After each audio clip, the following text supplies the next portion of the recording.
Shabbat Shalom. Maybe it's ingrained in us. Maybe we can't change and sin will always be with us. It certainly always has. Perhaps sin is ground into every cell of our bodies, the most ancient strands of our DNA. We have been sinners since Adam and Eve, going against God, eating what we weren't supposed to. Cain was the first son and the first to commit murder. A few generations, the world is so bad that God has decided to just wipe the whole thing out. Humanity gets off to a rocky start, and one could imagine saying it's hopeless. We're just all bad eggs. It actually takes 10 generations to find someone righteous, and that someone is Noah. Noah is known as Ish Tzadik Tamim Bidorotav, a righteous man, blameless in his generation. That's all we're told about Noah and why he was so good that he and his family were saved while the rest of humanity was left off the ark. Naturally, the rabbis are curious about what made him so wonderful. How did he manage to stay righteous while the world around him was full of such evil? So the Kli Yakar, Rabbi Ephraim of Lunchitz, tells us that there were three things that Noah did, or I should say did not do, and that merited his survival. The sins of thievery, of idolatry, and of impropriety in intimacy. Though everyone else committed these acts, Noah refrained, and for that he was saved. In his reading of the story, that Noah might not have been such a great fellow, but he abstained from these big three sins and was thus called righteous. This reminds me of taking my driver's test. Manhattan kids, I'm sorry, you might not be able to relate. So you can get some points taken off for bad driving, or some people are better, but there are a few things that if you do, it's an automatic fail. You run a red light, you go through a stop sign, you're done. Ask my little brother. Took him 4 tries. Love you. So, in this reading, righteousness works kind of like that. You can be a sort of good person, a sort of not good person. You can be kind of mean to people, kind of not, whatever. But as long as you avoid a few red lines, you get to be called righteous. I don't love this reading, because if that was all there was to being righteous, then I imagine our Torah would be a lot shorter. Rashi notices that Noah's righteousness is qualified. He is called Ish Tzadik Tamim, a perfect and righteous person, Bidorotav, in his generation. And what do we know about the generation of Noah? They were pretty bad.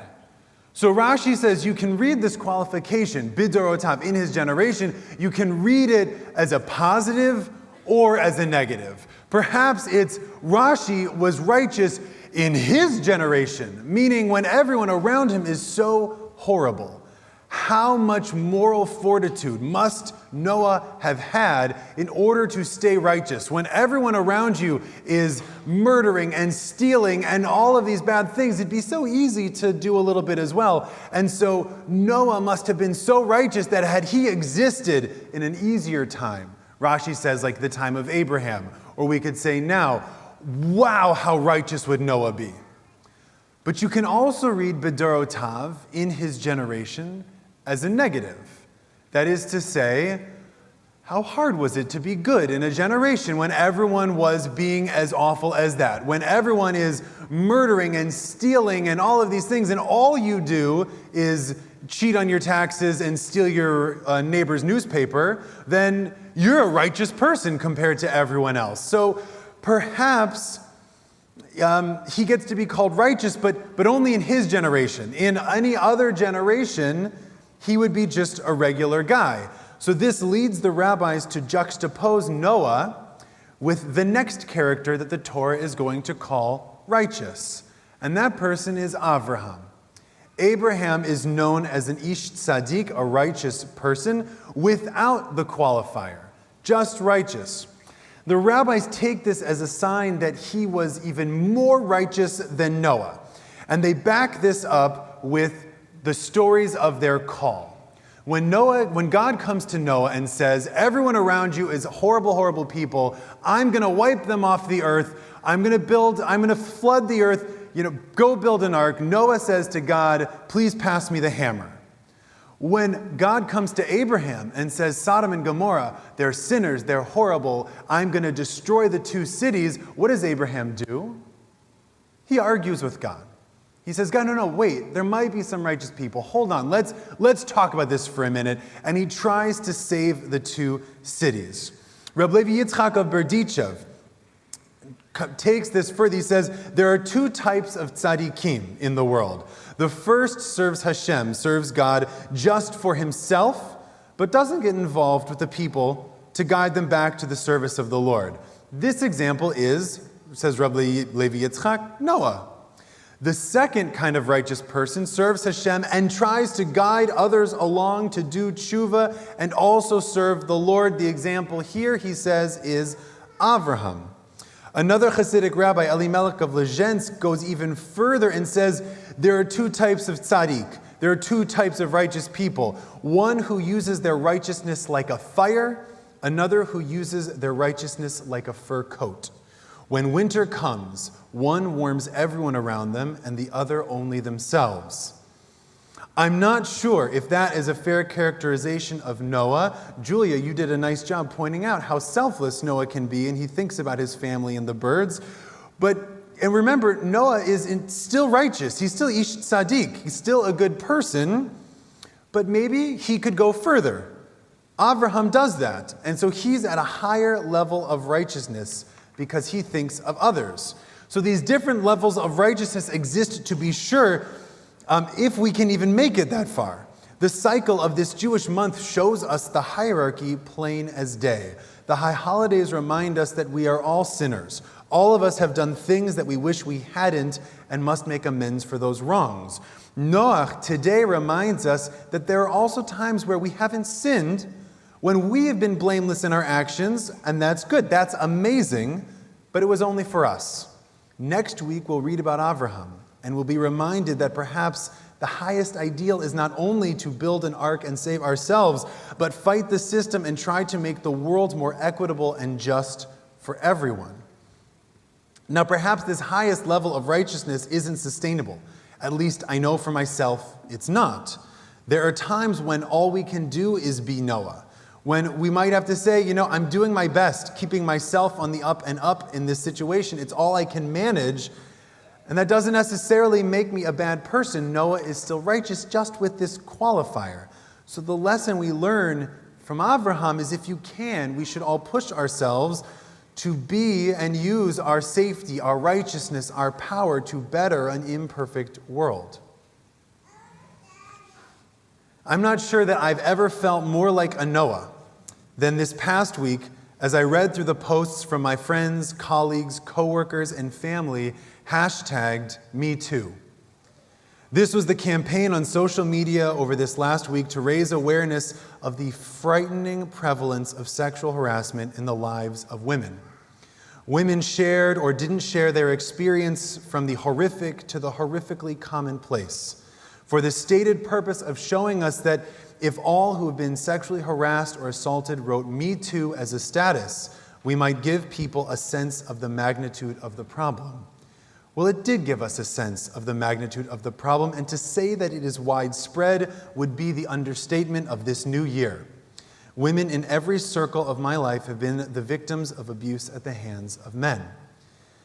I want to offer a warning that we're touching here on a subject which can include acts of abuse, violence, physical, mental, and emotional. For some, their Me Too experience is being whistled at on the street. For others, it is something far more scarring.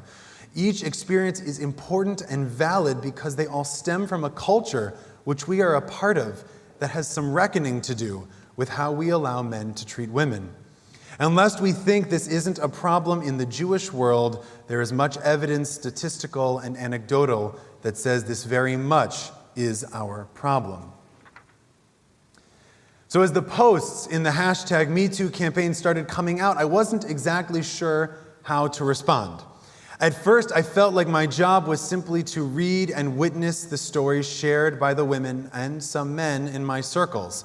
I then began to examine my own behavior. I have certainly done my best to be righteous in this regard. I tried to treat women the way I or any human being deserves to be treated. I tried to be aware of how much space I'm taking up physically and verbally. I tried to keep myself from interrupting others, be aware of how I treat people in every regard, but especially if I change how I treat someone based on gender. Yet I'm sure that I have fallen short. I know that I have. I also know that as a man, I can only speak half of the story here. And I want to thank all of the women in my life who've given me their time over the past week as I and as we all examine the gender dynamics in our society. This is not a women's issue. It is an issue that we all must confront and deal with. In some ways, it can seem hard to know where the line is. What is friendly touch and what is unwanted? What kind of humor is and is not appropriate? On the other hand, it isn't that hard to know. We know what the intention is or what the relationship really is, and if we don't know, then we should certainly clarify before we engage in any behavior that might force someone into a situation they don't want to be in. It can be hard to know exactly what being righteous in one's relationships even means. Certainly, like Clea Carr, there are some red lines that cannot be crossed. And those red lines can be found in our policies, our laws, and too often the front pages of our newspapers. Yet we know that there is a more insidious culture at play here as well. Now, I can't be positive. I hope that I've been a good friend, a good colleague, a good fellow human being in this regard, but I know that I have been at best a Noah. I may act appropriately, but I don't do enough to change the system and make it equal and just. My inaction isn't born out of malice, but probably avoidance. It's hard to admit that we might make someone uncomfortable. It's annoying to have to check and recheck the language that we use or not say a joke that we think is so funny. As a man, I haven't escaped from this conversation. I have an arc of masculinity, and when I talk of gender and privilege and power relationships and it gets a little too much for me, I, like half of us, have the ability to hop into our boat and know that we'll be safe from the rains pouring down on everyone else. I haven't done this out of anger or malice, nor have I imagined any of the men in this room today, but we have done it. We're able to live comfortably in the world in a way which I'm told women are not. Again, Noah was still righteous. It's better to be neutral than part of the problem, but how do we become Abrahams? How do we fight to save the cities and change the sinners in them? How do we reach a level of righteousness that is unqualified because it is inclusive? First and foremost, we can watch our own behavior and the behavior of those around us. If you see something, say something. If humor is inappropriate, if you see unwanted touch, speak up. Be polite, be a mensch, but be an Abraham. It can be awkward, but it's important. If we all did even this, perhaps we could prevent the next generation of women from having to say, "Me too." Next, we should educate that next generation, our children, and have them grow up into the upstanders we want them to be. We're not born with gender imbalance, we grow into it. We can think about the symbols, the styles, the language we use when we speak to or educate our children. And finally, we can elevate the voices of the women in our lives, in our tradition, and in our society. They haven't been heard from enough, and perhaps some of us need to stop manspreading over the public discourse and make room for people whose voices have been kept quiet. Maybe it's ingrained in us. Maybe our treatment of women, attaching value to them, basically refracted through men, of trying to control them. Maybe this is part of our DNA. It is certainly part of our heritage. Our matriarchs have been maligned, abused, coerced, bought, sold, cast out, mocked, and those are just the ones we know about. Most of the women in our tradition are voiceless. Many are not given names. Noah's wife this week is simply known as Eshet Noah, the wife of Noah. Noah's sons and their wives are also not given names. Their voices, along with those of countless women over the ages, have been lost. We might think that it's unavoidable and can't be changed, but it can. In 10 generations from Cain to Noah, we produced a person, we went from a murderous person to someone who was in their own right righteous. In 10 generations from Noah to Abraham, we were able to develop someone righteous and caring about others. It has been more than 10 generations since Abraham, and where are we? We still have power. We have defined and redefined gender in our society. Mostly, we've thrown this onto women and force them to define and redefine and claim anew what it means to be a woman in society. And now to the men, here it's our turn. We have to redefine what masculinity means. Masculinity that is not based on controlling others, on dominating the world. We do have this power, and we should use it to speak up for the humanity and equality of everyone. But after all these generations, what men really need is the power to listen. Shabbat Shalom.